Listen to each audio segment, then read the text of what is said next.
شاید هر دردی که درونت تکرار میشه مال خودت نباشه. شاید صدای ناتمومی از نسل‌های قبلت که فقط در تو جا مونده. نیایش پدرت در تو زنده است، در اشکت، اندوه مادر بزرگت، و تو آخرین حلقه زنجیری هستی که باید به این چرخه پایان بده. حالا چشماتو ببند، نفس بکش و بذار انرژی زمین از پاهات به سمت بالا بیاد. بذار این انرژی تا قلبت بالا بیاد. هر سنگینی، هر احساس گناه یا شرمی درونت اندک اندک آب میشن، چون تو انتخاب شدی برای آزاد کردن اونها.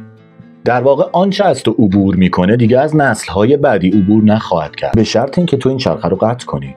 به پدرت، به مادرت، به تمام پیشینیانت بگو من شما را میبینم اما دردتان را حمل نمی کنم، و اجازه بده نور طلایی از ستون فقراتت به سمت بالا صعود کنه تا برسه به تاج سرت، جایی که تو با همه اونها یکی میشی. این بار نه در درد بلکه در رهایی، و از اون لحظه تو آغاز نسل آرامشی. با احترام به رنج انسان، من سالار بشارتیانم و اینجا پیج اینستاگرام روح راهنماست. برای ارتباط بیشتر با من نیاز نیست که کاری بکنید، چون من خودم قطعاً پیدات میکنم.